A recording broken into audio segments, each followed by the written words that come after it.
I like finishing on that though. Or you could say, It's a great what's your most euphoric moment in his sport, like in MMA? In what we're talking If you're about. gonna- Yeah. because you could. I don't even You know. could go what down a mine is. rabbit I don't hole. think Yeah. I'm- Everyone always says kids. Probably being on a Gary. Everyone Bro, yeah, always that's says what I'm saying, kids. man. Yeah. If you ask me that question, and my wife's watching, I don't say up. yeah. Come home, close your outside. But yeah, that is a hard one. I was meant to text it to you, and I fucking completely forgot. I think it's But at least you got it now, you know, at the start.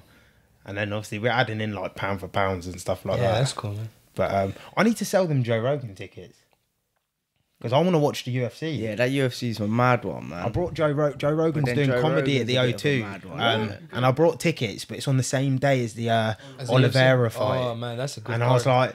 like, I was like, oh, Do the times clash though? yeah, because it's in Abu Dhabi. Oh, of So, course, yeah. They're only like the an hour times in really front, clash. aren't they? Yeah, like no, we'll It'll miss be the same No, time. you'll we'll miss miss all of everything. it. You'll miss We'll the miss whole everything thing, because bro. it You'll miss finishes the at whole 10. thing. Yeah, 3 hours, yeah. So it'll be like normal time you watch boxing over here if it's in England.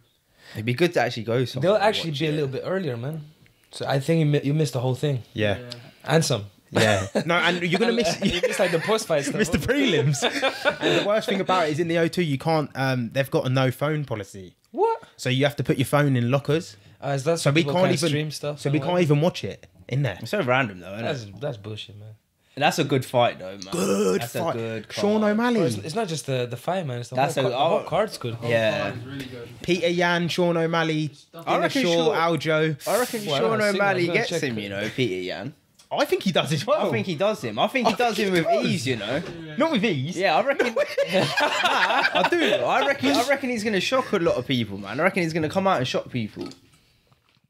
I think he's got a chance of winning, but I don't know about with ease. Peter Yan's a bit of an animal. He is, but Yeah, I but think it's weird. Sean's in the long Soviet and Union, dangly, innit? They had like this really weird, like grading system. You know, like if you do karate or jiu-jitsu or whatever, you have like a belt. Mm. In the Soviet Union, if you like win certain tournaments or certain competitions in whatever sport it is, they call you a master of sport. And he's like a master of boxing, master of kickboxing, master of sambo. Like he has a lot of fucking Yeah. serious martial arts under his belt, man. 'Cause- But in MMA and in boxing, it's not like fucking, I don't know, tennis or a different sport where like physicality is not as even football, man. I know football is a physical sport, but if you're fast and strong, it's not enough. Yeah. You know, you need to be able to pass, to shoot. Yeah, to you receive, need it to go- all, You need all yeah, you need attributes. all that stuff, man. I think in MMA, man, like you can actually get away with quite a lot if you're just fucking powerhouse, man. Yeah. Like Ngannou, man. I don't think he was technically that sound, but He just got he's a a fucking. he's got a bit of technique and he's got raw. I don't even, like he said, I don't even really think he's got that much technique. I think he can just bang. He looked really good in that last fight. Not the one with Gan, the one before with Stipe, Yeah. because he stopped the takedown. I think he was working with. Are we recording? By the way? It's on, everything's Oh, on everything's anyway. on. Oh. Yeah. We like Okay, it. that record, you guys isn't are it? sneaky, man. That's very good. No, yeah. Just because we didn't used to do it, and over the last few, when it's on, I tried to put it on like Little bit maybe if you're awkward gonna be or here at whatever. 2, I'll do it at 5 2 because it used to be like he would turn it on and then I'll be like, we'd speak for like a tiny bit and I'll be like, hello and welcome to the Curious Fijian, I'm your host Fijian. It'd go kind of silent and it'd be a bit awkward, wouldn't it? Yeah. It'd be a bit awkward. But, so we just been rolling this it, and if technique's there's good, if there's anything said before, and when I watch it back when I edit it that I don't think should be in, or someone said Get a something they don't person want talking in, to open yeah, up and everything. I just thing it, I would say though. sit a tiny bit and yeah. just- No. No, it's just that one. It's just that one corner. I think it cuts off at a certain. Should I move the chair a bit? No, that way? you sound unless you want to. If you can move the chair a bit over here if you want to sit in the corner. Nah, I'm cool, man. Yeah, there we go. Yeah. We're good. Yeah, I like how we just roll in it because like normally I get into convo as well. Yeah. So when someone comes in, because I don't know, I'm trying to like Yeah, feel man. at ease, The small talk is Yeah, actually it's small good. It's talk. nice to watch, man. Natural as well. Yeah. Yeah, and then next thing you know, it's like Curious Fijian and I'm the co-host and it's like, What do we even it talk blunts about? it. Oh, doesn't you it? still need to say that though, like hello and well, not maybe not as Listen, formal. it's us, the boys, Rain Diaz. the #1 podcast in England, Boom. Soon to be. But, I don't mind that. No, If you're man. watching, stay watching. Like, subscribe. We got Ibra with us. What's happening, guys? Big dog. You know what Sammy told me? It was at Duncan's fight when I was doing the video, and he goes, "No, maybe it wasn't even at Duncan's fight. Maybe it was at, you know, when I come and filmed him doing the training." Yeah. And he was saying about you, and he was like, "He's going to be a champ." He was like, "He's going to be a champ." Like he said, "You're all rounded, like good, like you sound all round." But It's good to hear. I have those kind of ambitions, you know. Yeah. Hopefully next year get a couple belts. Doesn't matter which promotion, whoever wants it can get it. Anyone can get it, man. selling it. Put it out here now. Peter Yan. he's going down from welterweight all the way down to fucking bantam. But I don't want none of those like Yo Romero, Nah. Ngannou looking guys. Yeah. like those fucking who else? Like Brock Lesnar, all those Yeah. huge, like definitely roided. What up about guys, man. like a Usman or something? Even Usman, man? Oh, Usman's a Usman, powerhouse no way, as well, isn't he? no, Usman, it's too wait. I mean, look, I'm trying to learn every day, grow every day, and like maybe one day, you know, or I would hope to get to that level one day with the adjustments that need to be made. But as it stands right now, like let's not be delusional, you know. Yeah, because you're still quite a new amateur. Like Yeah. you've only had 2 amateur fights. I know you said you've been boxing. You started martial arts at, I think it was you were 15 or 2015. 15. But what was the martial art called? You said it to me. Sanda? Sanda, Sanda yeah. or Sanshao. What is that? It's Chinese boxing. Chinese boxing. Yeah, Chinese boxing. So it's kind of like Muay Thai. But in Muay Thai, you can't do any kind of hip tosses or takedowns or whatever. In Sanda, it's Oh, I like think I've regular seen this kickboxing, before. Yeah. but you can't take people You down. can take people down. You learn how to suplex and single leg and double leg. But there's like no ground and pound, no submissions, none of that kind of stuff. So it's just Yeah. takedowns. It's takedowns Yeah. with the striking and With stuff. the striking, yeah. There's a similar martial art. It's called Sambo, and people yeah. usually confuse the two together. Sambo wrestling, isn't it? Sambo's what I would say Sambo and Sanda are very similar because Sambo is this Russian martial art where you can strike, like box, kick, wrestle, and also do like submissions. There's no ground and pound though. Sanda, I would say, is the same, but it's just a bit more striking heavy. So the strikers in Sanda are a bit better than the strikers in Sambo, but the Sambo guys are way better grapplers than the Sanda people. It's really big in Russia and in Egypt and in Iran. Which other countries? And of course China. Yeah. That's mental. How come you innit, didn't stick with that? Just So I did that until I was 18. So I started 15 until 18. I won quite a few belts. Not belts, they're medals actually. So I became 3-time British champion. I won the English one and the British one. But then I had to go to Scotland for university.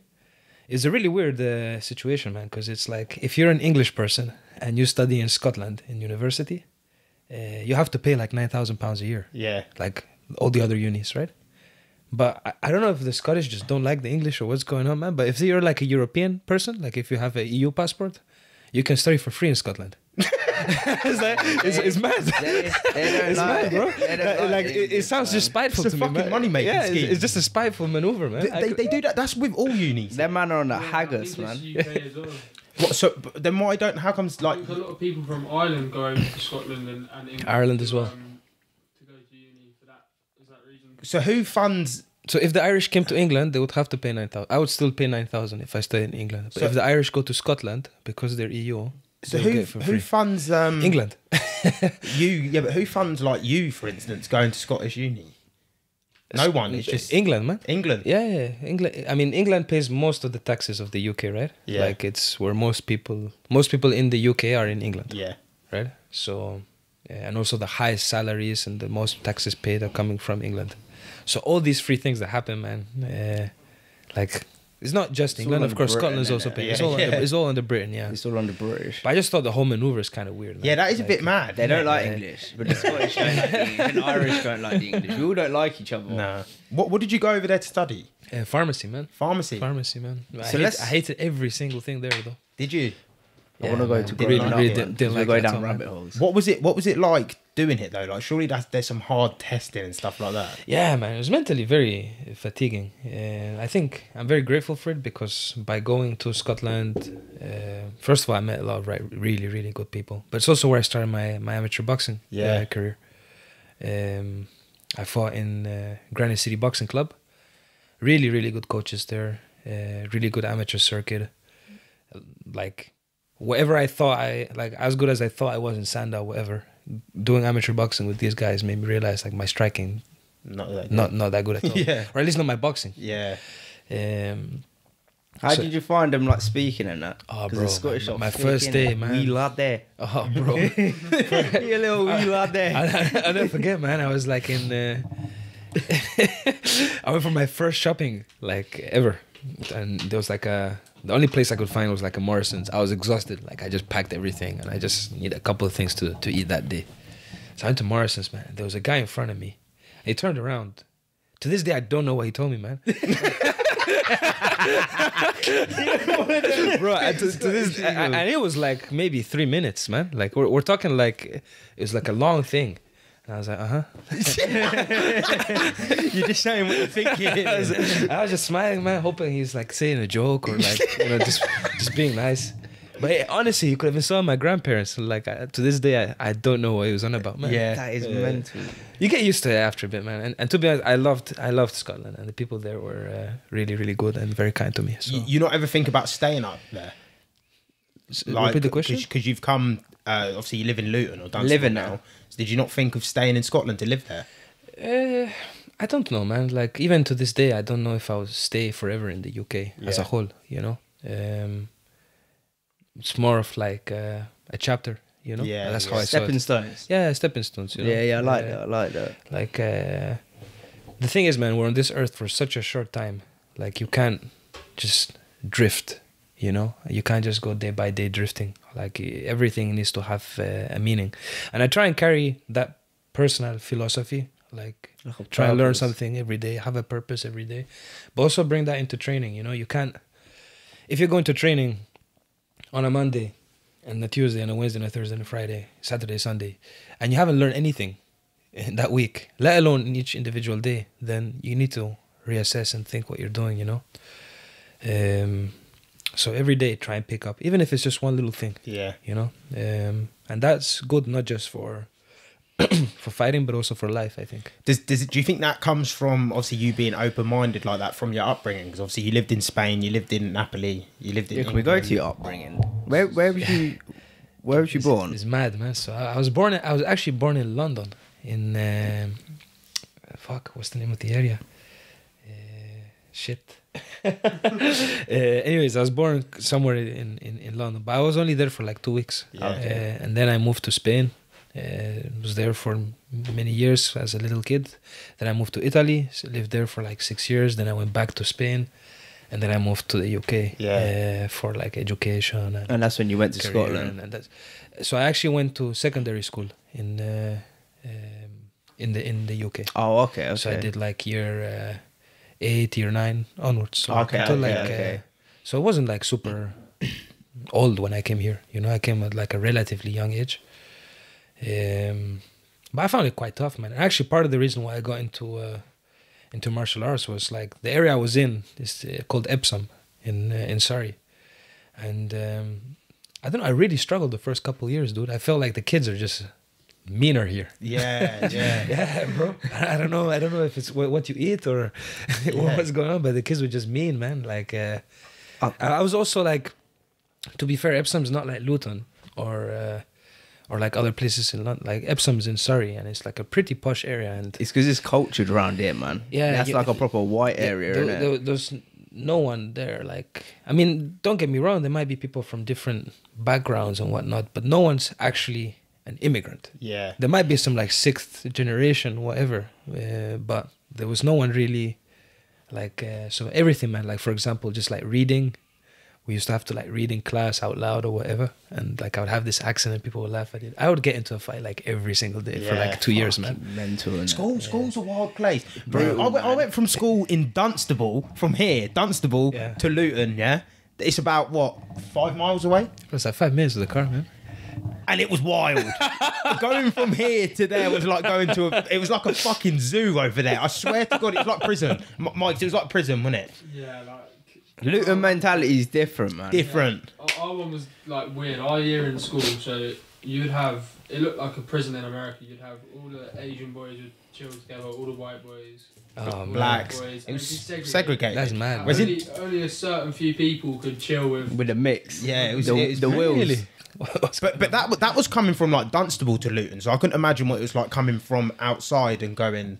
Yeah, to man, school in it was, England. It was tough the first, but you know, my dad was always like, so for me, like in terms of people I look up to, my dad is like number one. You know, he has like a pretty like legacy. You know, like I'll tell my kids, and I hope my kids tell. He's your hero. He's a hero. Absolutely. Yeah. And he was always like, look, you need to. Like my mom would always be like, oh, you know, tell the teacher, you know, it's like that. That reality, like that stuff doesn't work, you know. Like that's just how you become. That's why you need. That's a how you man. become an alcoholic. That's why you need a man. You need a man in your you know, life. he man. understands those kind of situations a bit better.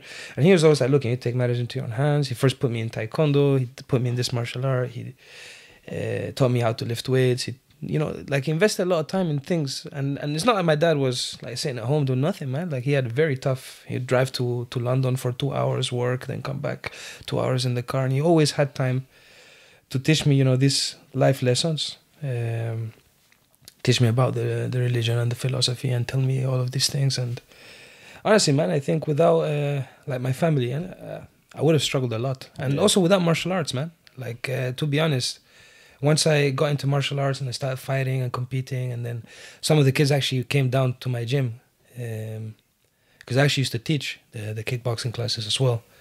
And they started spreading, you know, word of mouth started going around. And all of a sudden you go from being this kid that, you know, everybody would step on, and then everybody's like, oh, you know. I feel like it makes it builds that confidence, doesn't it? It's that confidence, man, but also makes you realize, you know, like some people are very superficial. And, you know, one day, and look, these are kids. I hold nothing. Like we're all kids. We all make mistakes. And even now, I'm 27. Like I'm not 900 years old. Like when I'm 80, I'll look back at the decisions I make now and be like, oh, yeah, well, you're that always was learning. stupid, right? You're always learning, exactly. So no judgment to them at all. But it just makes you realize, like, you know, focus on yourself, and that's it. Because people come and go. Like, you know, people love you, they adore you when you're on the up, but then when you're on the down, the people stick with you. Those are the ones that, you know, you got to value and keep close to you. You got good values, man. You got good values in life. Just speaking to you a little bit, it's like the same. I feel like he's wise. He's wise. You're wise. You're very wise, man. He's 27 going on fucking 70. Like he's wise. Though. This is why I wanted him on, because he's a good. I like your philosophy, though, innit? Like they are true sound principles of life. Yeah, and I do. And that takes me on to a question here I actually wrote down for you. And I wrote, being a positive energy, how important is that for you? Because you've got a really positive energy. And I feel like you balance yourself on energies, other people's energies. So how important is that for you, for people having a positive energy and surround yourself? I think it's very, very important, man. But I think you have to look at that question in two ways, because it's important to have that positive energy and that ability to bounce back, right? And like, you know, no matter what the circumstances are, you can always overcome it. And there's a quote by Napoleon Hill. He was like an author. He said, like, with every adversity, every heartbreak, there is a seed for an opportunity of equal or better benefit. So like for every bad thing that exists and that happens to you, that is an opportunity to get something equal in value or more. You know, and I really believe in that. So being positive is very important, and you need to have that mindset. But I think if you're just positive and you're not analytical, you're not hardworking, and you're just positive for the sake of being positive, then that's not positive energy. That's being delusional. Like you can't just expect things to come from the sky, right? That's just like one component of that's one component of the whole thing. Like being positive is important. You know, you need to think, you know, things will be good. But like, actually, funnily enough, in my last fight, like Sammy was kind of looking at me like this, I think, and so was Duncan. And I was telling myself, man, because I'm a bit of a lunatic, you know. Before the fight, I'm trying to psych myself up, get in the zone, whatever. and I'm like, oh man, this fight's gonna be tough. I'm gonna encounter like some fucking serious adversity. I'm gonna get hit in the head. I might get kicked in the head. You know, I might temporarily, you know, lose consciousness, whatever. And they were just hearing that, and they were like, I was like, but no matter what, any of these things happen, I'm going to overcome it. You know, so like it's not just being positive; it's actually being real. You know, understanding that in life things will not go your way. Like being positive, sometimes it's like, oh, you think everything's gonna go your way, and then if that's what you consider positive, then bro, you're in for a reality check, man. Because things are gonna go not your way, man. Right, man. Yeah. Things are definitely not gonna go your way. But it's your ability to turn those down moments into good ones that I think is important. But yeah, man, Turning a negative into a positive, innit? that's what you need to do, man. That's where a lot of people like learning to adapt. Sometimes the situation's not always going to go your way. That's all right. But can you 100%. adapt and pivot to it? This is why you need to learn things out. But this is why I feel like probably fighting for you, but the same for like going to gym for me or running or something.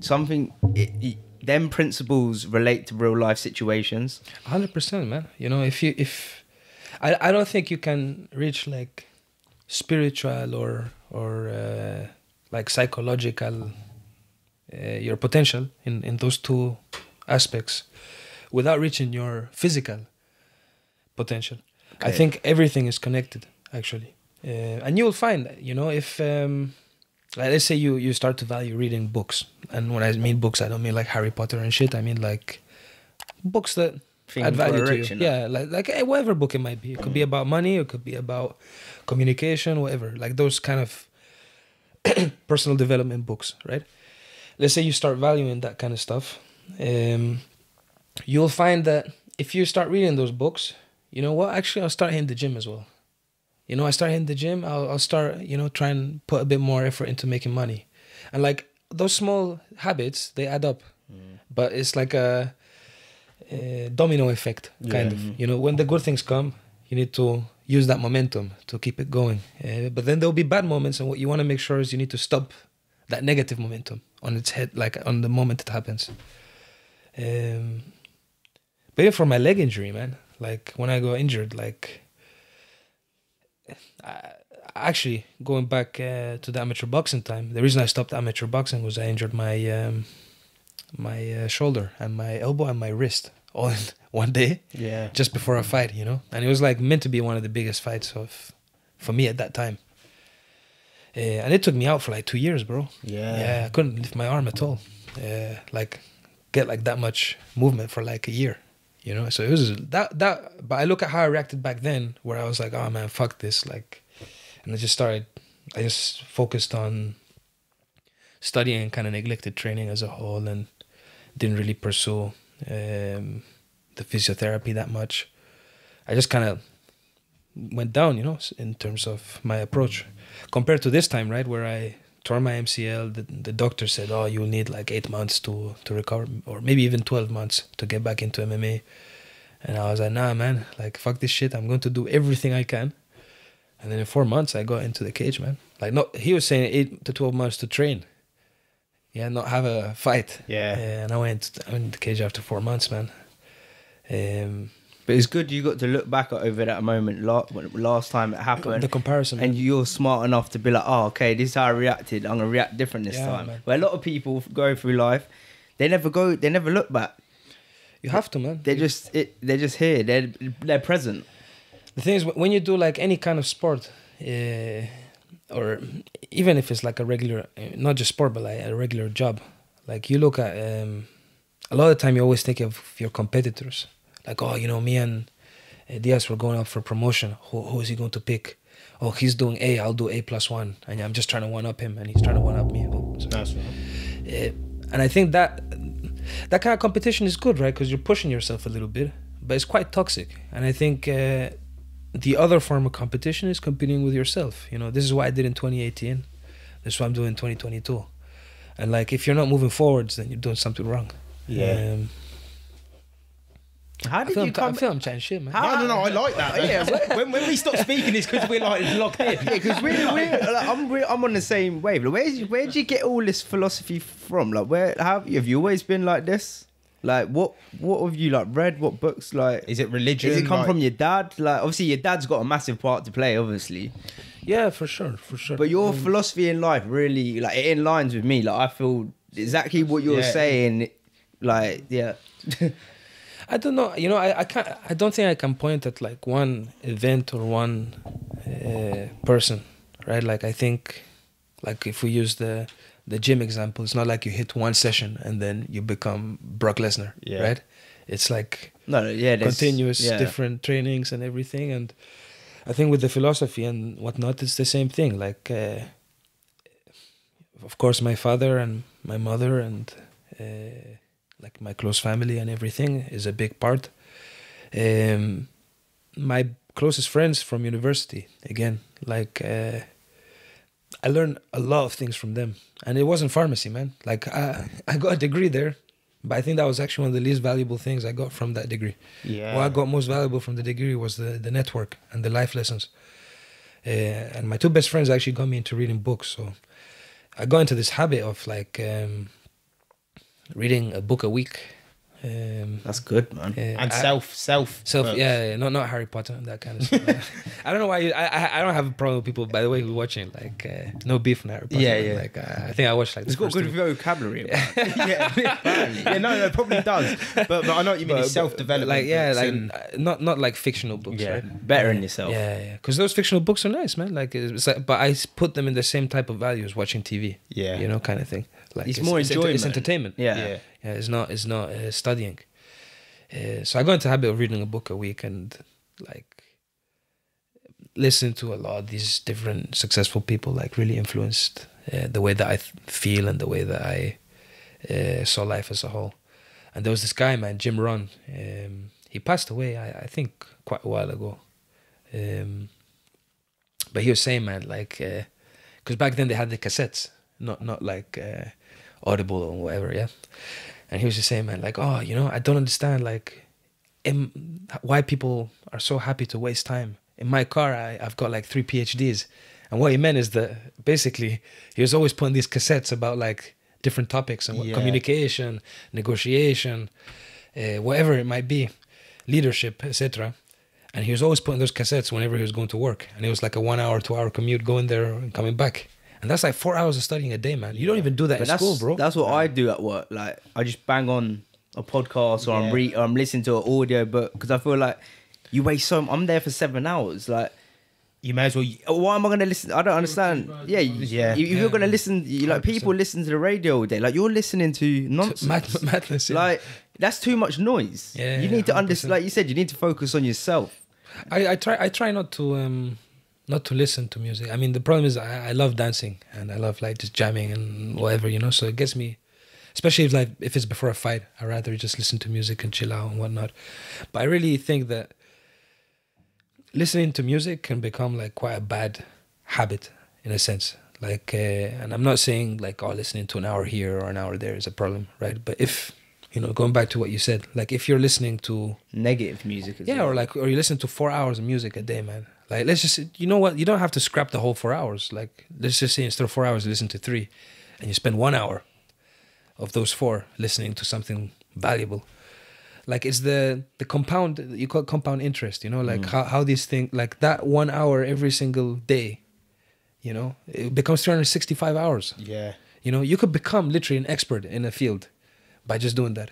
Yeah. You know? Who says it? Hormonesy. He says you can learn a topic and be good at something within 20 hours of the first 20 hours of learning it. So if, for instance, if it's editing, the first 20 hours of editing will be when I get the most out of it. But it takes people 10 years to do the first 20 hours. Yeah, yeah. It's prioritize and execute, isn't it? Yeah. But have you got, what's like top 3 books for you personally that's like changed your life? So the first book that really got me into the whole topic was The 7 Habits of Highly Effective People by Stephen Covey. That's a really, really good book. And I think the biggest lesson I got there was just this whole... he described it as like two circles. So you have in one circle, which is like, this is the area of influence. This is the things that you can control. And then there's the area of like non-control. I don't remember exactly the words that he used. So there's a smaller circle, which is the things you can control. And of course, there's many more things in life that you can't control. And the way they explained it is, if you focus your energy only on the things you can control, what you'll find is that that small circle will actually grow, right? Because, for example, if you become a better communicator or you get better social skills, you'll be able to resolve issues that maybe you couldn't resolve before, right? That you thought are out of your hands, but now you actually have skills that you can, deal with those kind of problems, for example. On the other hand, there are people who focus on their energy only on the things they can't control. Like, oh man, it's raining today, so I can't train, blah, blah, blah, Or, my colleagues at work are just so negative. Because of that, I can't stop complaining, like always attributing everything to what's out of your control.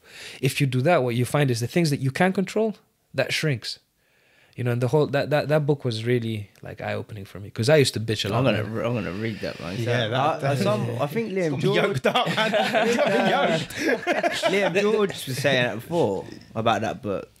Well, it's just control of controllables. Yeah, but in the right way. Yeah, in the way of, it's kind of like what Patrick Bet-David said. Like, you have to look at every situation in your life. Whether Mikey makes a mistake on the camera now, for instance, and the camera turns off, is there a way that I could say you have to make yourself sort of at fault for the issue? Yeah, 100%. Like maybe I could have told him, don't do this or don't do that. Not blame. It's funny because that comes into like extreme ownership. Yeah, you have to own every situation. Because at the end of the day, this is your pod. So if anything goes wrong, you got to take that as a whole. Didn't we had an issue like that before? Remember when the camera died, but I think we done something, and I didn't tell him that you had to press the button, but I didn't get annoyed with over it. I was like, do you know what? That's my fault, because I should have known to tell you that. Then when you put it on yourself, like what you said, you build that circle up bigger 100%. And bigger. And we got plenty more mistakes to make. Yeah, we're like, you see how young we are. No matter how old you are, you're always gonna make something. But like you said, we just waste so much time. I always remind. Have you ever watched the film Time? With Justin Timberlake in Time. And they got the time on the wrist. The wrist is the time's their money, so they get paid in time. And they get paid. And when that time runs out, you die. But you can build up the time. It's a really good movie because it's got a lot of life lessons in it. In time, but it's like every time they get played or they're clocking in, and it's like he's like from the poor area, so he's clocking in and he's just about scraping by, like living week by week, and it's like it is life. Scary. It is life. Like, and you got all the time is money. Because time is. The more money you have, not necessarily because you need it and you want to buy flashy stuff, but it gives you more time to spend with your family, more time 100%. To do the things you want to do. It's financial freedom, Yeah. Like, it's I think you could class money as energy, really, instead of class, because you put all your time and energy into making the money, so you're making more energy, and that energy can one day release you to better things in your life, your circumstances. But there's one thing, which is that when you compare the two things, with time you can make money, but with money you can't get time. No, like you can never buy your time on this earth back. You know what I mean? So like, we are way too generous with our time. I think it's good to be generous with your money, man. Like, this is more of like a spiritual thing, but like, for me, for example, if someone comes to my home and they eat from my food, or they eat from, or they drink from our drink, or they wear the clothes that I bought for them, all of these things are considered blessings for me. Yeah. So like, for me, I always want to be. You're like a giver. Yeah, that's how you get. I want to be generous for this reason. But with my time, man, I don't want to be generous. That's why we're lucky to get the boy on. No. But time is the biggest investment. True. You need to invest in the right people. I was saying it to Rover when I was getting a haircut, like, he's talking about like kids and that. I'm like, I wouldn't be able to have kids because I'm so selfish at the minute with time, because it's probably like, it's all about the minutes. It's literally the minutes, man. The days can just go like that, especially when you're working, you're doing this and you're trying to get better. Like, you really got to prioritize your day. And that's what like I was saying to the other week when we come out with, like, I was saying I do like a 7-day plan, and I prioritize the main things I need to do in a day. I'm not saying it's going to be the be all end all and it's going to be perfect, but as long as I can prioritize, and by me doing this 7-day plan, I've actually created more time during my week. 100%. Yeah. I'm focused. You know what you're I know doing. what I'm doing. Yeah, you're on a mission. And for me, like it's really worked well. And man. that stops coming home and maybe because you don't know what you got to do next. You sit on your bed and you start 100%, scrolling for a little 100%. bit because you don't know what the next thing is. It's like you're not as regimented. But what's the second book?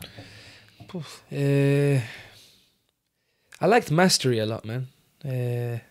Mastery. Oh man, 3 books is a tough one. 48 Laws of Power is quite good. I don't know if you've heard of that one. When you read the book, you feel like the author is like quite evil, man. Like I got it on Audible. Yeah, it's a really good book, man. It basically talks about like Robert Greene. Robert Greene, man. Yeah. That guy's is The book with 50 Cent is meant to be a good book as well. There's a book with 50 cents. Yeah, basically he wrote a book, and basically when he was writing this book and then he's put it out, he basically like described how 50 Cent was and how his upbringing's been and how he manipulates and uses certain things. But I ain't read it yet, but every person that's read it's like, you have to read 50 Cent's book with Robert Greene. So apparently... Robert Greene wrote the book. Robert Greene, yeah. And then I think 50, if you get it on audio, 50 Cent... Reads it? Yeah, You're joking? narrates That's mad. it. But apparently it's meant to be really... Like, I've heard from like 5 different people, like, it's a must.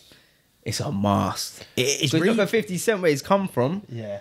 to where he is now. Oh, he's doing something. The success like is crazy. But what's is reading like a big power for you, like a superpower? Would you say? I think so, man. To be honest, so no matter what it is that you want to do, right? Like whether it's podcasting or fighting or recruiting or being a pharmacist or whatever it is that you want to do, man. Like, or even let's say property is like your big thing, or you know what, just making money as a whole. No matter what the topic is. First of all, there are millions of people who did that before you, right? Second of all, like a lot of the time, those people have written books about it. So it's like, I think that the reason why human beings are the most like dominant species on the planet is because we don't learn from our own mistakes. We actually learn from other people's mistakes. If we learn from our own mistakes only, then like you put your hand in the fire and get burnt, you know? Yeah. But actually your mom is like, don't put the hand in the fire because you'll get burnt. Yeah. You know? Yeah. And like, but there's a lot of things. I think if you are not trying to learn from other people and their mistakes and their life lessons, then like you're not fulfilling like your human instinct. Does it not baffle you like nowadays, like in the world and how it's going on, that like history is our teacher, but we never go back and like look at it, especially like politics and governments and stuff. Like we've done it all before, 100%. and like it's like we never put 2 and 2 together. Yeah, but I completely agree with you. At the same time, I'm like, look, we're not like perfect, and I think this is part of our imperfection, that we have like this kind of main character syndrome, I think it's called, like where you think that, like let's say for example, there's a certain condition, wherever it might be, and it hits like 50% of men. You by default will think you'll be in the other 50%. And it's not going to hit you. And that's the main character syndrome, And like, I think that's a big thing. We just think that, like that happened to those guys because, that's those guys, but it won't happen to us. But you keep seeing it, man. Like conflict is always happening. Or like, I hate the expression like, oh, but we're in the 21st century. Like, how is this happening? I'm like, It's happened. bro, like, we're not that advanced as like people think we are. There's like way more things that we don't know than what we do know, and I think I don't know, man. Like I don't want to be judgmental, but I think like we do overestimate like where we are as a species and where we are as individuals, including myself. Like I think I probably have like an overinflated perception of where I am and who I am and whatnot. But you have to put yourself down, like this thing, be humble, like it's it will help you, in everything, like just constantly being grounded and realizing that Control your ego. Yeah, man, because that I mean it's important to have an ego because you don't want people to like just roll you over. No use, yeah. And just you need to know your own worth, but there's like anything, there's a balance, but yeah, it does shock me, man. Like you see a lot of the things that people say and do, and you're like, dude, like this happened many times before, and it could have been avoided. But you know, it is what it is. Like again, yeah, I can't control it, man. Yeah, That's why I don't worry about it too much. Michael Myers sure is scary, but the last thing you need is to be hairy this Halloween. Luckily, our friends at Manscaped launched their 4th generation performance package to make sure your pumpkins get the ultimate carving experience on this spooky day. Turn your bite-sized treat into a king-size candy and join the 6 million men worldwide who trust Manscaped by going to manscaped.com for 20% off plus free shipping with code Fijian. Make the right call this spooky season. It's trick or trim. People, I've had one of them shaving experiences where I'm going over the nuts and I'm thinking, oh, we've got a clear run today, and then bang, pop, oh, it's looking like a Freddy Krueger movie down there, but not since I've found Manscaped. Unlock your confidence with the Performance Package 4.0. Inside you'll find the holy grail of men's grooming items. They've made it easy for you to upgrade your grooming routine. Get 20% off plus free shipping with code Fijian at manscaped.com. That's 20% off plus free shipping with code Fijian at manscaped.com. Say trick or treat to your beautiful new Halloweeny with Manscaped. I do want to touch on your last fight as well. Sure. Because obviously you had your first amateur fight, you won it, and it was your second amateur fight maybe 2 weeks ago. Yeah. You fought a 6-1, 6 wins, 1 loss person. So you fought an experienced amateur fighter compared to yourself if you look at records. Sure. And it was a close fight, man. It was a close fight.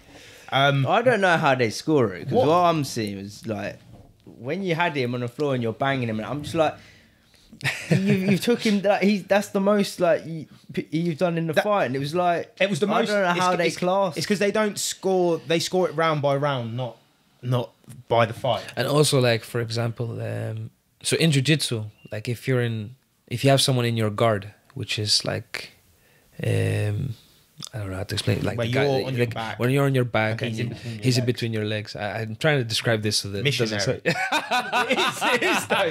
People will understand it by Okay, that's missionary. like that. Yeah. But you know, in jiu-jitsu, if you're in that position, you're actually considered like it's like a neutral or advantageous position for the person at the bottom, because there's a lot of like sweeps and submissions that you can do from there. But in MMA, actually, when you're in that position, it's like, oh, you're in the bottom, and like I think it depends on how you score, you know, certain positions and how much you value certain things. For me personally, I don't think a takedown should be considered as valuable as knocking someone down, for example, right? Like if I've knocked someone down, I've basically concussed him, and that's like That very- holds much more weight. for me, that Yeah. should hold more in a fight, right? But look, going back to what we've spoken about, like the rules are what they are, and the fights get scored the way that they do. And what this fight taught me is, you know, that there's an element of experience and wisdom that I need to gain fighting in these set of rules to really be successful. Because I think. There's probably a system to point scoring. 100%, A lot of you know? people know how to And, play the game. And if the guy's watching, Basir, like I'm saying this with like humility, like I don't mean it in a disrespectful way, but I do think that in that day I was the better fighter, but I was the worst MMA practitioner. And what I mean by that is that he understood the rules better and was able to play the game in a way better than I would. And that comes from my lack of experience, you know, in this kind of environment. So this really excited me, man. Like I honestly, feel like you worded that perfectly. You couldn't word it any better. and I would like to, if he's watching it again, like I would like to have the pleasure to run it back some other time. No, again, it was again respectfully. It was a Like, really good. I enjoyed. It was a really good fight because even when it was in the second round, obviously the first round the fight went to the ground, Yeah. and like you said, he just sat in your guard for the whole round. He didn't try to advance position. He just sat there, locked his arms around you, and was just on top of you. That was basically it for the first round. Second round, you actually tried to sweep him, and he kind of reversed it. Yeah. But it didn't seem like he was pushing the action at all, really, for the whole fight. Nah. It is what it is, man. I spoke with some people, and I think the biggest conclusion is that I think for a while there will not be too many people that will want to just stand and bang or like just strike only. Yeah, that's great. And you know, going back to the whole ego thing, like I could take this and be like, oh, you know, I'm the best. But it's MMA, man. But it's MMA, you know. So I need to be able to stop the fight from going to the ground, and I need to have the ground game to to stand up, and you know. But at least you must feel good because you actually know in your heart, 100%. and like you know, it's not like you got battered or you got beat up or something, like you understood. And I came back from like an injury, you know, really only had like 2 months training, lost a lot of weight, went from not being able to walk at all to going in. Like the whole journey itself is amazing, you know, and I got a really good photo with my hands in the air. So yeah, like, no, that's what's perfect about it because you got so much. You're so humble with it, and because you're so humble with it, you get to analyze it. You can you've got a gift where you can take yourself out of first person and be like, you're an apprentice to life, man. Yeah, and be like, I've done this, and this wrong. Because even when I spoke to you in the gym, the first thing he said to me was, yeah, like he understood the rules better. I need to do this, and this better. You didn't go, oh, the judges didn't give it to me. Oh, it should have been a 2-point round or whatever. Extreme ownership. Yeah, you've taken ownership. You've controlled what you can control, and you're saying like, this is what I need to do for the next fight, and let's work. Yeah, man. You know, I mean, in the end, like people like you are dangerous, man. Yeah, because you're very calculated. You know, when you understand yourself, oh boy, you're fucked. Because you understand yourself, you're willing. You know you have to get better. You know exactly. You analysed it. You didn't let your emotions get the better of you. No, it seems controlled. That for me, when your emotions take the better of you, is when you do lose control of yourself. And there was a time in the fight where the emotions did get better, man. Was it? Yeah, because I heard when you come out a bit wild. I heard the guy with the 1-2. Yeah. And I noticed that his legs weren't quite there, but I wasn't sure because he had like this. I called it a pendulum step, which is like basically where you like shift your body weight forwards and backwards. You kind of have like a spring in your step, and it's quite good because it allows you to go in a bit faster, go out a bit faster, and also change. It's very good too, and I have that same kind of stance too. So I heard him. I noticed that his legs stiffened up, and then he went up back to that pendulum. And I was like, maybe it was just like a shock. It wasn't like he's maybe recovered already. Like, because that's sometimes you don't know how the brain works, man. Like you hurt someone and then they recover almost immediately. Like, look at the Tyson Fury Wilder fight. Like what the hell went on there? Like no doctors, you know, right? So I was like, let me take a moment here and see what's going on. Like, because I don't want to jump in and then I exhaust myself or whatever, or I go in and I get countered or whatever it might be. So I just waited, and then I noticed he turned this way and his legs were not with him at all. And I got just so excited, man. I didn't know. I saw it moving this way, so I didn't know exactly what punch or kick to throw. So I just Jackie Chan'd him. It's mad, isn't it? Like a lion just getting it. It was a big run and jump. I don't know if you can put the video. I will put the video side by up. side because I think then the whole Jackie Chan thing makes a bit more sense. But that was a moment. But I think post fight I took it pretty well. You know, like. There's no point thinking of judges or refs or this kind of stuff. Like in the end, fortunately or unfortunately, like the sport I'm in is, if it goes to the judges, I've already not taken that extreme ownership, right? Like I should try and stop the fight. I should submit him or knock him out or get a stoppage. So like if I completely destroy the guy and then I get robbed by the judges, then my mentality will be like, look, I should stop the fight. And I also think like in today's world, like the whole winning or losing thing isn't as important as it used to be, at least not in MMA. And in boxing it's different. Everybody wants to keep the role. But in MMA I actually think like it it's more should be like that. We've said that before. I don't feel like it should be, that's life. Yeah. Like, I think a media presence, wins and losses, exactly. I think a media presence, the way that you fight, like in the fight itself, like how exciting is the fight, how you deal with the loss, how do you deal with the win, how do you react with your fans? Like these are the things that matter more, man. Like look at Nate Diaz, man. He's like a legend in MMA, and you look at his record. I think it's like 50-50. You know, Masvidal, same as Masvidal. Masvidal, man. Of course, you then have like McGregor, who had all of this hype because he was like on this undefeated streak. But the fans stay with him to now, man. Like he's not even fighting, bro. He's just lifting weights. And people are like still raving. They just love. They just love the dude, man. They love it. They just love him, man. Yeah. So it's not the fighting, man. It's everything else. It's personality, in it. The whole how we come up and everything was just like happened so quick.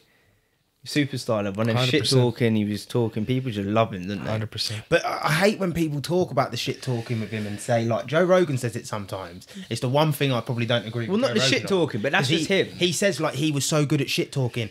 That's his personality. I think if you were in the gym with him and he was tagging you up, he'd be like, oh, you fucked, bitch, and tag you again. That's just his personality. Oh, no, like, yeah. The shit Like- talk, like no, it's not an the act. It's Yeah. not an act. Like, Yeah, that's yeah. him. Like, that's just his personality. He's a funny, cocky, arrogant guy. Like, Yeah, but that's just him. that's the only thing I could class like. It's just shit talking. Yeah, but when someone says shit talking, I think of Colby Covington. Nah. You're putting on an act. Like, that's shit talking. Do you know what I mean? Like, you're putting on an act. What sort do they of. call it, man? They have like a term in wrestling or in America or something, like where you play the something. You know, Bad guy. like yeah, but it has like a name in like this Oh, like I WWE know. stuff. I do know what you're on about. Because basically WWE and The Hill. yeah, that's the one. Yeah, You didn't that's Nah. I we call it over something here. You play. don't know. Oh, fun. Man. But yeah, the Hill. Yeah, that's. Chael Sonnen did it. Yeah. Yeah. But I love. Yeah, but he's a shit talker. Chael he's Sonnen playing- just he's playing is the a heel. shit He's talker. playing He plays a character. and Colby is doing Colby's that the too. same, whereas McGregor, that is his just- personality. Yeah. He's just It actually felt weird when McGregor wasn't doing that. He You went know, humble. like when he went all humble on Dustin Poirier, like it felt like our character to me. And then when he went back to it felt weird. it also felt weird. Yeah. So like I don't know, man. I feel like he probably did get humbled. Yeah. It's like Khabib. Like Khabib's better humble, isn't he? Yeah. But he talks shit also, man. You know, because it's again like that balance. Like you need to be humble, but you need to know like Yeah, no one can fuck with you either. exactly. Yeah. You know what I mean? Like You're humble, but you're dangerous. Yeah, that's it, man. Like I can't go into the changing room and be like, oh well, you know, the other guy's better. Shaking. Because then you're gonna get Well, smashed, man. and everyone sees you as a weak character, isn't it? That's it, man. People know how to spot other people. What's your we'll do like a MMA top 5 pound for pound for you. It doesn't have to be records or anything. It's just your personal pound for My pound favourite. fighters who you enjoyed watching. Yeah, it's not. So when you say pound for pound, is who I think is best or who I enjoy the most? we'll say who you enjoy the most. Who I enjoy the most. I love Gan, the heavyweight. Cyril Gane. Cyril Gane. Yeah, Cyril Gane. I love him. He reminds me of like Ali, but in MMA. Yeah. The way he moves, like laterally, his footwork, you know, going back to the pendulum step, the way he throws punches whilst moving the shoulders and the hips and everything. I just love how he moves, man. How good was that kick on Tuvasa? Oh, bro. When he kicked him in his thing, I was like, he couldn't even hide it. yeah, he was man. just like, oh, that hurts. It's funny you mentioned that, man, because I was doing sparring on Tuesday last week, so 2 days after the fight. And I went over to BST, and Jordan Vucenic was getting ready for his fight, man. And like I got like a kick in a spot here, man, and I felt like my digestive system was just breaking down. Yeah. Or something, man. And I thought of Tai Tuivasa, man, because I was like, oh, so that's how it felt. And then he jammed the same spot again and jammed the same spot again. I was like, bro, like this sport can really be Yeah. unenjoyable sometimes, Yeah. man. But yeah, that kick was sick, man. That kick was really, really good. And the problem is, man, like once you're hurting the body, it's like, It's hard to recover. yeah, man. You I don't know how long it will take you to like, because sometimes you knock someone down and they actually get their legs back pretty quickly. Like actually in that same fight, Gan got knocked. Yeah, literally like, got what, 20 seconds just before just he got before that, man, rocked. he got dropped, you know. And I'm not gonna say he's 100% right away, but he got his legs back, he recovered. But to the body, man, like once that thing gets jammed and it's I feel like down. when you hit intestines or that wall, man, it's over. Yeah, I've never Like, been hit there hard, but everyone I've asked, like Frankie or Linus or someone like that, has said the body's the worst Yeah, because you man. can't recover quick. Yeah, he yeah. goes, they'd rather get knocked out than get like a good body shot. But Yeah, man, 100%. yeah, so Cyril Gane. He's retired, but I really liked Zabit. Zabit Mohamed Sharipov. Yeah, He was another Dagestani guy. Again, like you probably find a pattern that the guys I like all move like in a certain way. But and the way he was just like the definition of a mixed martial artist, man. Like I would really recommend you check out his highlights, man. Some of the things that he does it's just like out of a cartoon or like a movie or something, man. He'll punch off the cage, kick off the cage. He was going to be like the next big one as well, wasn't he, in that man. division? But he quit MMA and became a doctor. Yeah. Like a surgeon or something, man. It's crazy. And like he just disappeared off the face of the earth. But I really liked him. Yeah, he just quit, just gave it up. I think he had some kind of problem, like physically. I think a medical problem, or I don't know if it was like an injury or what it might have been. But it's a shame, man. I mean, I think potential-wise, he was the one. I'm thinking of another one, man. There's just so many good fighters, man. To boil it down to 5 is, I mean, Chandler is fucking super exciting, you know. I love watching Chandler. Oh, man. I can't wait for he's that a dog. fight, man. He's an animal. He's a dog, isn't he? I like the dude also, man. I just like his mindset also, and there's like a lot of memes about him, and like everybody joke because like no matter you might just be like, "Hey Chandler, how are you?" and he'll be like, "Oh man, today's a very great day because I was born, and you know there's a 1 in 8 billion chance to be born and be a human being." Like he'll just no matter what you ask him, man, it'll become a motivational. But I like his mindset in general. Like I like how he speaks. I like how he behaves. I think he's a good ambassador for the sport also, you know. And every fight he's in, he's a fighter, man. It's like war. It's war, yeah. I love people like that, man. He's built like a truck also, man. He must be like impossible to grapple with, I think. He's like a little pit bull, isn't he? Oh man, crazy. 4, and these are no order, by the way. Yeah. Man, I like the samurai. What's his name? Not Rockhold, the one who's actually a samurai. Yuri Prochaska, man. The Polish one. I think he is. Just the one that done. Czech. I Is he the light heavyweight champion? Yeah, I think he's from the Czech Republic. He just beat Teixeira, and I don't know who's fighting next. But he did the spinning elbow. He's the Yeah. one that got the title from that. That one? He won that fight, and then because of that fight, he got the title fight. Yeah. He's an animal. Bro, the guy is just... First of all, he's a machine. Like, no matter what you hit him with, he just keeps moving forwards. But second of all, he just fights like... I don't think you can prepare for him. Like, it's just such a weird way of moving that it's like so untextbook, so like unorthodox, like so against what you should actually do. He's just doing him. Yeah, but it just works. It just works for him, man. Like some of the things he does are like what beginners do, or like a bum would do. Yeah. But he does it in a way that is effective. Yeah. You know, so it's like, and you can't prepare, you know, sparring beginners. So it's like I don't know how you would prepare for that kind of guy. But he's just really awkward, really long, really strong. I think he's just really good. And then, man, last guy, I'll give it. I love Kamaru, man. I really like Kamaru. In the beginning, I think it was a bit more boring because he only really had the wrestling and he wasn't that aggressive with it. Like in the sense that he would take someone down but win by decision. But as his striking became better, man, I really couldn't see anyone beating him. And I think he should. I think again, who is the better fighter? I think he's better than Edwards. I think he is the more complete mixed martial artist and the more complete fighter of the two. But it's MMA, man. Anything can happen, you know. And like you make one mistake, and it's not even a mistake because he slipped, and his hands weren't even like completely down. But between the small gloves and It's just a beautiful kick. It's just a beautiful kick, man. And it's not that Edwards got lucky, man, because you create your own luck. Like he drilled that kick a billion times. Yeah. He just landed so. They were telling him, weren't they, in camp? They were like, you fake the left and kick with, but at the angle, and he done it. He just Beautifully, he man. might have just thought, fuck it. It's the last minute. Bruv, let me a load minute. up the kick. He's like 56 seconds. And he did get done. Yeah. Like he was getting. He would've lost. Usman was having his way with him. Yeah, other than the first round. Yeah, not in the first round, but then he's saying It's like he just. his cardio just didn't feel there because they were fighting at altitude. He said his cardio just got zapped quickly. Again, man, like for me, like these things are like part of the game. You know what?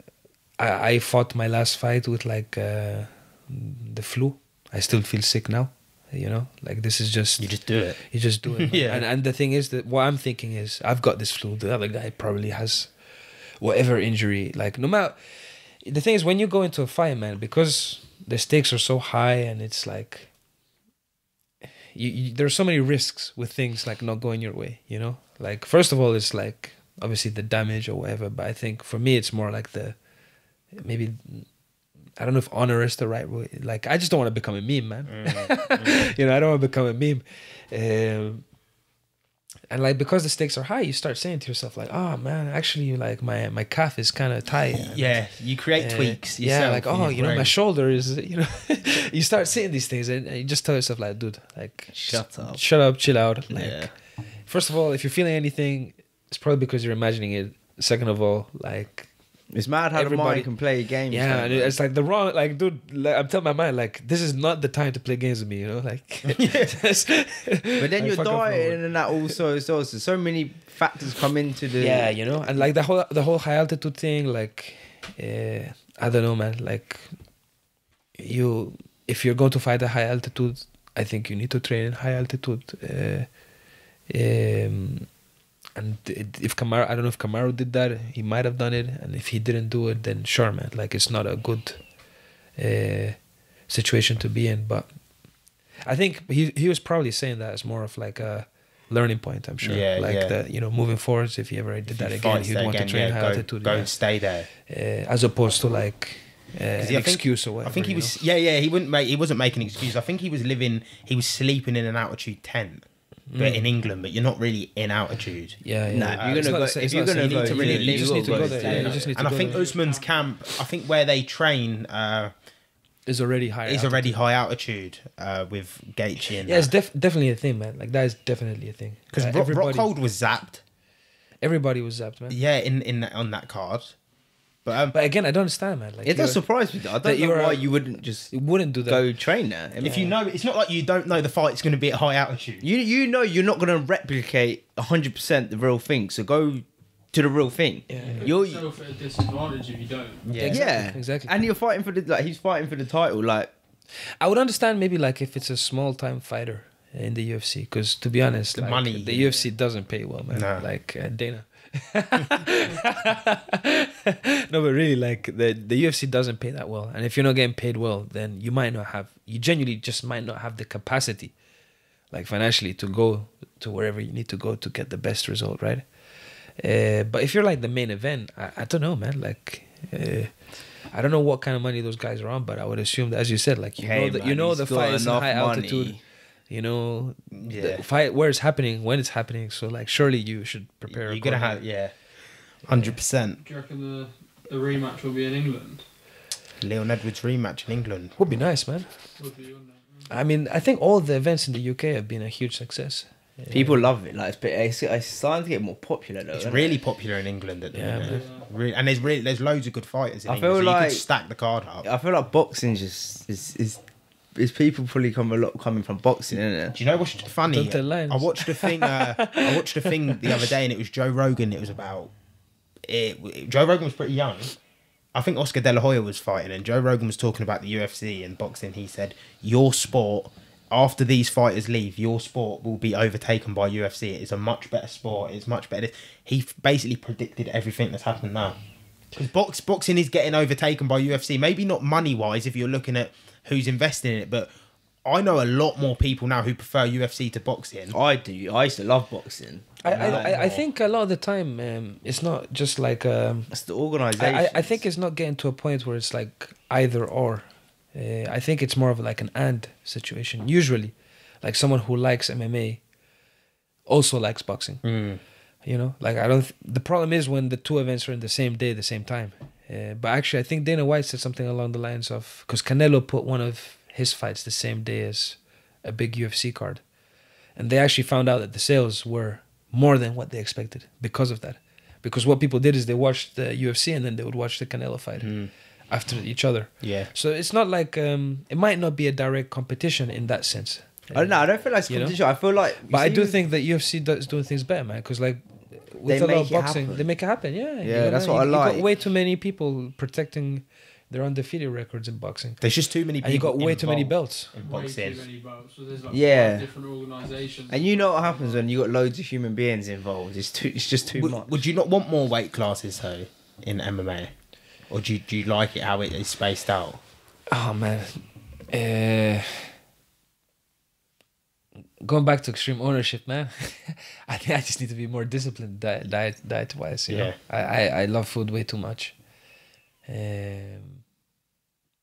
My last weight cut was really tough, because I was kind of shifting in between weight classes. Yeah. So I got offered to fight at 72, then I got offered to fight at 77, and then the 77 fight got cancelled, so I fought at 72.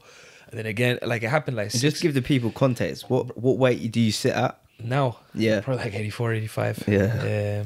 But my next fight will be at like 70, 72. So it's around 14 kilos or something. If you were to be saying like the UFC or something, that's like it's 70, then 85, 170, 185, isn't it?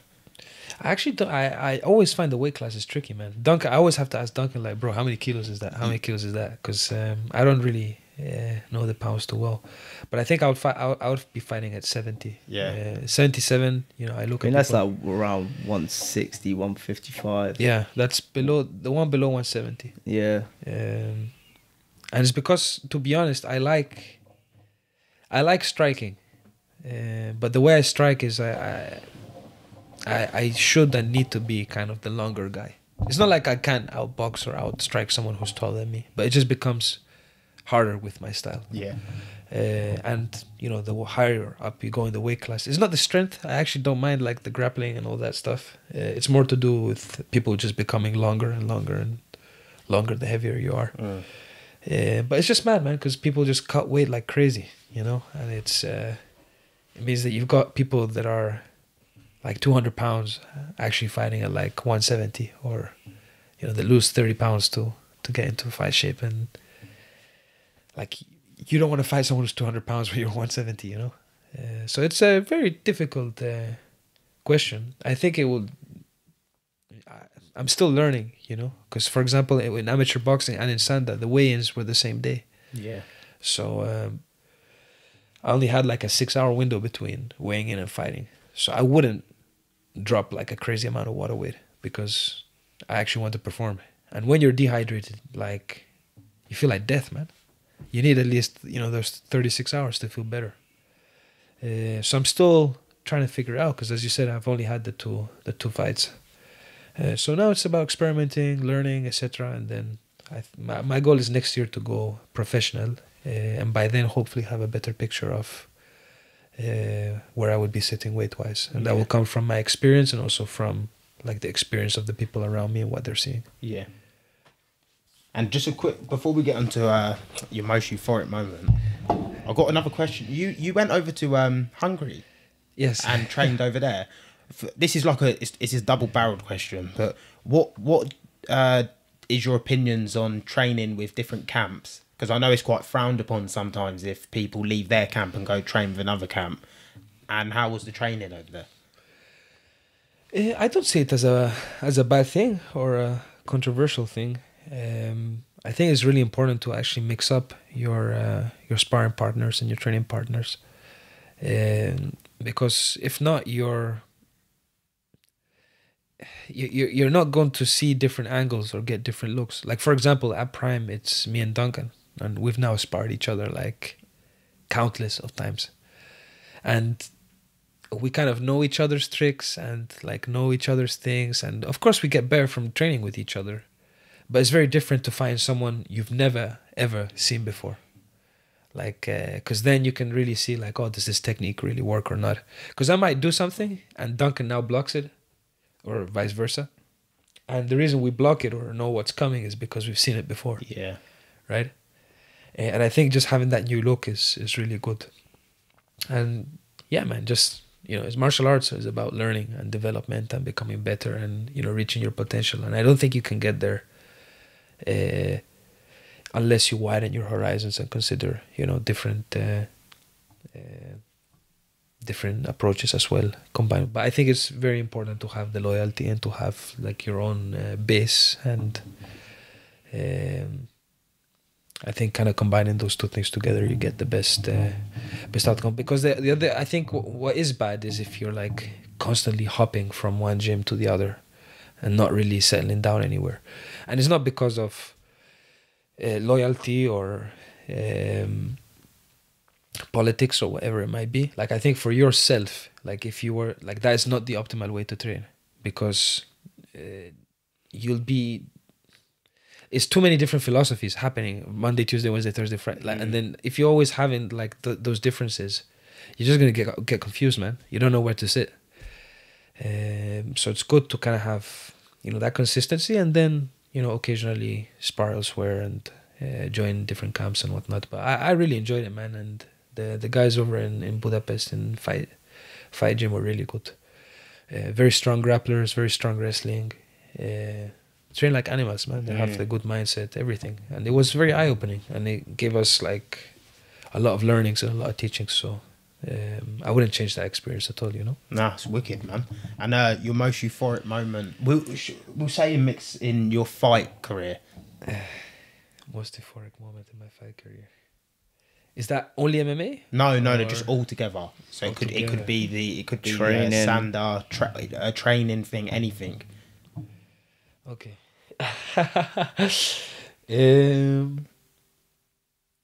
Dude, that's such a tricky question, man.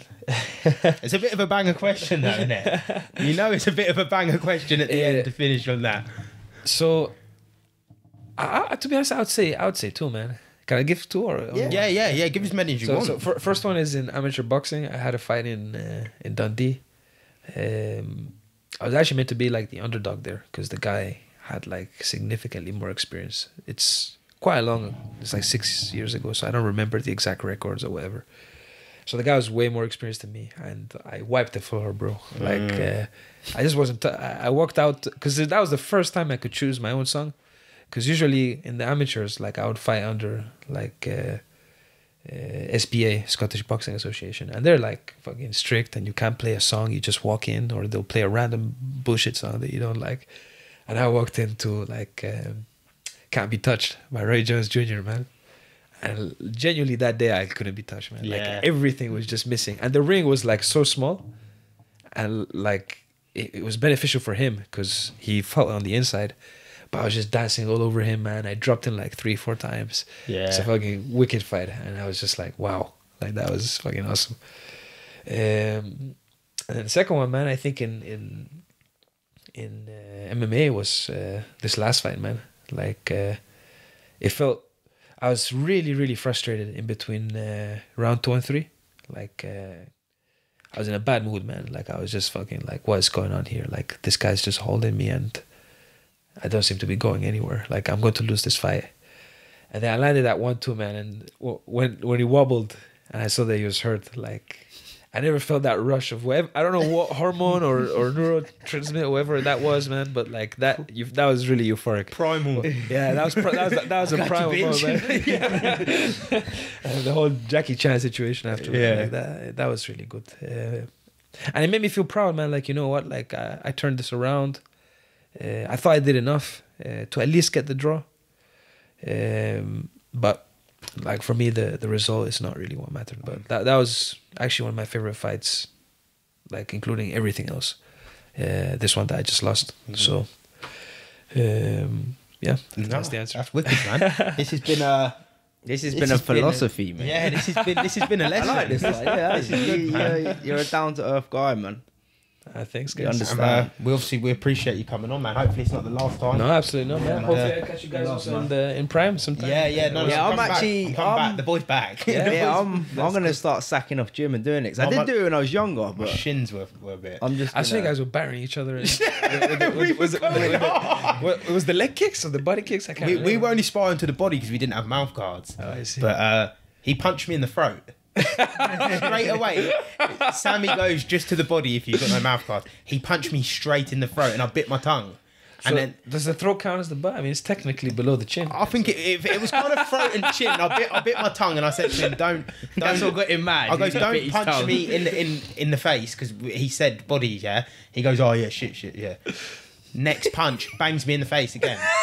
then after that, it was just war. It was just war after that. He dropped. He like. I caught his leg and sweeped him. Yeah, and obviously I fell on like the plastic bit, and I've got up. I was so angry. He was so pissed off. I knew. Don't fucking drop me his kickboxing. I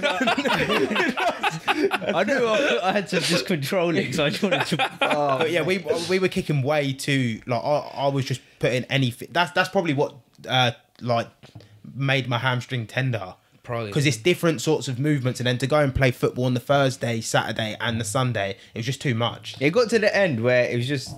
I was hitting bone on bone. The knee pads fell off, and I'm just. He's kicking. I'm kicking. He's kicking. Yeah, I come home and all this was just. It just felt dead. Like I just had dead. on the one hand, it's good to get the legs toughened up. Yeah. Because like there's no other way to. You know what I forgot about fighting though? It's like it's primal, man. Like I go to the gym, I run a lot and that, but something about fighting. It's different, man. It's like you fight different people. There's someone better than you. It's just the whole aspect of it. It's masculine. It's like you're made to do it. So I was gonna say you feel at home in a way. Like you feel like this is what you should be doing. Yeah. yeah, because like I said, I'm stopping gym. After this run, that's it, man. I'm gonna do this run and then I'm gonna start training probably 2-3 times a week. Yeah, I really enjoyed it, man. Like you were saying, like all the people there are sound. Everyone says hello. It's a welcoming gym. Yeah, absolutely, man. Do you do a lot of strength and conditioning now? Do you do your strength and conditioning outside the gym? I do my outside the gym, man. Like, don't get me wrong. Like, there is, like, you do like circuits and that kind of stuff. But I think like it's a combat sport, man. Going back to what we said, like you can't. If you're just a fucking brick house, like you can get away with a lot just because you're the stronger, faster guy. So you do need to have like a good strength and conditioning background. Also, like not just the strength, but the conditioning part, which is like I started working a lot with the guys at FitBase, with Nathan, man. In my last fight, I felt, even though I was sick, I felt significantly fitter than the one before. Yeah. You know, and my gas tank was always an issue. What's he got you doing? Like hit work? Yeah, like hit and like just CrossFit. yeah, you know, like go on the ski machine and but it's like changing, you know, because on the one side you're doing like some kind of cardio, whether it's running or the ski, And then you're doing a bit of weights. and then you're doing a bit of weights, and Yeah, CrossFit. I think there's no better fitness than sparring. Like for me, sparring is the main source of conditioning, because if you do like really hard rounds, no breaks, really push yourself, then that's the closest kind of fitness to the fight, right? Fighting fitness is very different as to well, gym because it's fitness, like it's different. emotion. It's this. It's like if you like just you know when you just play fighting, like you can be out of breath quite quick, man. In like a Even though minute. even though you don't, fit, you don't know how to pace yourself. Yeah, exactly, You exactly. kind of just like I'm throwing. Every shot I was throwing was the hardest shot I had, and then within one round, Sammy You're goes. gassed, bro. Sammy goes, yeah, we do 3 more. I had my head. I was leaning over and I had my head between the my legs. heavier guy, and I was like, thinking, yes. fucking 3 more. I thought we were just doing one, like a little blowout round. Then a second round, I kind of could hang in there. After that, I was just like surviving. So how mad is this, man? Like in Sanda, when I used to fight, like you do it's 2-round fights, but if it's a draw, you get a 3rd round, and sometimes you think you've won both rounds, and then they say actually it's a draw. So in your head you thought the fight's finished, and then you've got to fight again. Yeah, you know they're just fucking around. Like they just want to see another round. So they're like, one more round. we are actually going to do a bit of Muay Thai, aren't we? Yeah, we had a the person I told you about the app. The Yes, box yeah, app. yeah. He come on a few weeks ago, and he's done Muay Thai for ages, and we're going to Bristol Nice. in December because they've got a Muay Thai event, and he wants me to do some filming. But the day before, he's going to take us into the gym and do the pads and film a pod and stuff like that. Nice. So it'd be a good experience. When is this? Did you say December? December the 9th. Yeah, Nice. December the 9th we go to Bristol. I think the event's on the 11th. That's so sick, man. it'd be maybe, decent, Maybe give yeah. us a shout, man. Maybe we can pay you guys a visit there. Yeah. Wait, you come up as well? Yeah, man. Why not? I'm always open to traveling. Yeah, man. Yeah. Yeah, if you want to come up, man. We'll set it up. And Looking forward to that. yeah, that'll be really good because he showed me. I'll show you the video after he showed me. But it's like it's proper Muay Thai. Like there's the Thai music on when they're fighting and that. No, that ding ding ding ding. You know what I mean? I'm not even on a racist one, but I can't explain it. he You know actually- the jingle, you know what I'm talking about. The bells. He are done ringing. that so good though. Have you seen the dance that they do before the? Nah. So they put the music, the ding ding ding, and then they do like. Honestly, man. So it's good tradition, isn't it, It's man? like a ritual Yeah, before a fight. I can't wait. I can't wait to do something like to go and see what it's all about. But It's very interesting, man. Muay Thai as a whole, I think it's a really cool. It's like very historic, you know, and it's crazy how like. I mean, you ask your parents about it or like your grandparents, and they probably know fuck all about it, man. But now it's actually kind of mainstream. Like, Yeah, it is. I feel like this. It's starting to grow, isn't it? yeah, it is. With It one is. championship and that, it's got really Ooh, big. One FC, man. That's a beautiful organization, man. I don't know if they'll ever take over from the UFC. I don't think so.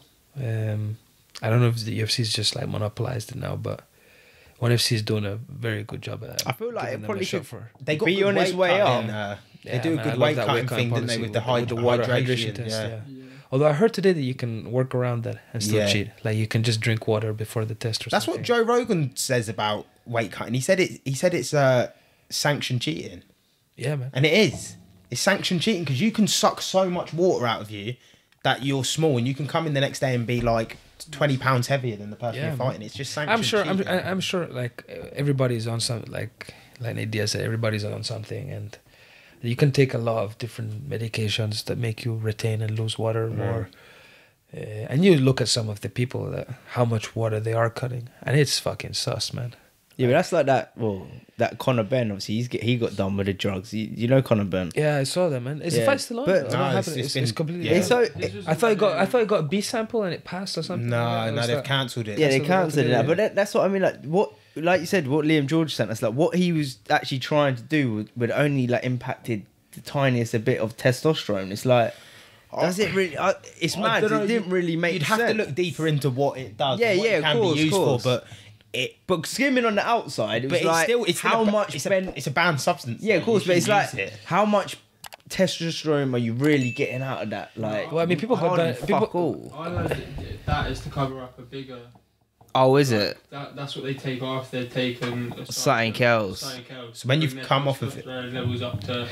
He's probably on fucking EPO. Bro, or he did something, look man. big. There's some really fucking pharmaceutical stuff, man. Like Linus, man. I reckon these guys need to have like a Yeah, pharmacist. or Linus was something. sparring him. Linus Yeah, is man. flying. Camp. Yeah. So it's dangerous. I said that to Linus. I voice messaged him. I goes, "What?" So the boy went into his camp from Luton, and you slipped something in his drink or something. And He's bringing that Lucy Farm shit. yeah.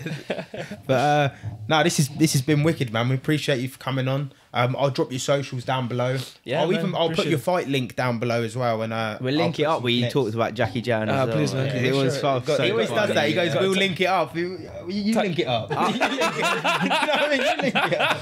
Like sometimes he says it to the guests when it's not even possible to, and he's like, "Yeah, man, we'll I'll link do it that, up." I'll do Like, that. Like, no, but sometimes. Everything's been possible. No. There's been some times on the pods where you've said to My him, sous chef's gonna link it up. your co-host. But people like, subscribe, and peace.